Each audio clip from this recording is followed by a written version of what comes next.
कपड़े धोने वाली बहू। शादी के पहले से ही विभा को कपड़े धोने का बड़ा शौक था।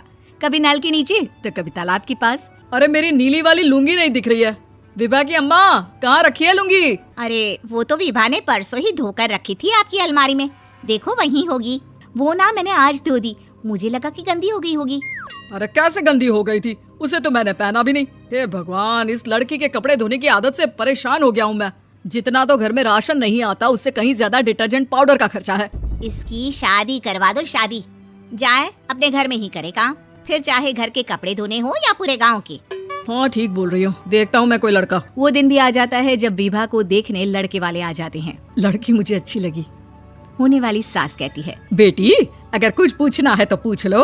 वैसे तो हमारी लड़की बहुत ही शर्मीली है, जो बोल दो वो मान लेती है, इसे क्या पूछना होगा। अरे कैसी बात कर रही हो माँ, मुझे इन लोगों के घर रहना है, सवाल तो कई है। हाँ हाँ बेटा पूछ लो ना, क्या पूछना है। आप लोगों के घर कपड़े कौन धोता है? सास का मुंह बन जाता है। देखो अगर तुम ये कहना चाहती हो कि तुम्हें कपड़े धोने नहीं आते तो सुन लो, कपड़े मैं ही धोती हूँ, लेकिन तुम्हारे आ जाने के बाद मैं रुमाल तक नहीं धोऊंगी। अरे चुप रहना भगवान, बहू बेचारी घर आई नहीं, उसे डराना शुरू कर दिया। वो क्या है ना बिटिया, अभी तक तो ये कल्लू की माँ ही धोती थी, लेकिन अब तुम्हारे पापा तो दहेज में वॉशिंग मशीन देंगे ही।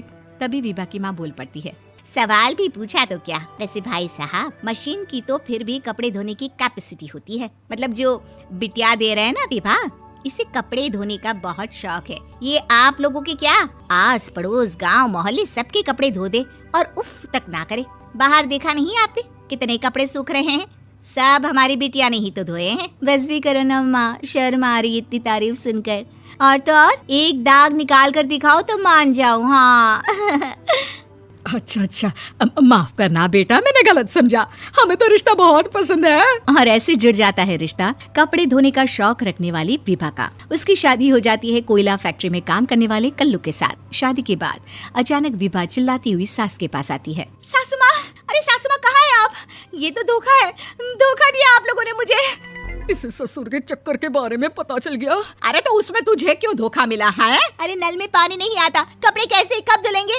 अच्छा तू पानी नहीं आ रहा उसकी बात कर रही है। तो आपने क्या सोचा?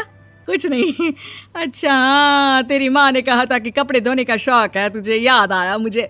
शौक बोलकर कपड़े धोने वाले मेरे जुनून को कम ना आके सासू माँ, कपड़ा धोना मेरा गुरूर है। तभी पति भी वहाँ आ जाता है। अभी मैंने इसे सनी देओल की फिल्म दिखाई है, उसी के डायलॉग मार रही है माँ। अच्छा सुन, साफ साफ बता रही हूँ, पानी सुबह 4 से 6 और शाम को 10 से 12 आता है, समझी? विभा टाइमिंग सुनकर हैरान हो जाती है। ये क्या भूतों का मोहल्ला है? सुबह 4 बजे उठकर कौन कपड़े धोता है? 4 बजे टंकी में पानी जाता है, फिर सारा दिन धोना ना, किसने मना किया? अरे कैसी बात कर रही है, 200 लीटर की टंकी में कितने कपड़े धो लूंगी मैं, सुबह ही उठ जाऊंगी मैं। अब क्या था, विभा सुबह 4 से लेकर रात के 12 बजे तक कपड़े ही धोती रहती। एक रोज सास पड़ोस से निकलकर कहीं जा रही होती है कि साथ वाली कहती है, हाँ कल्लू की माँ, जरा ये बताओ कि 2 साड़ी है, 2 ब्लाउज और एक पेटीकोट और एक नाड़े वाला लंबा कच्छा। हाँ तो? अरे तो क्या, कितना लोगी धुलाई ये बताओ। धोबन दिख रहे हैं हम क्या? हमारे पति सरकारी नौकरी से अभी रिटायर हुए हैं और बेटा सुपरवाइजर है कोयला फैक्ट्री में।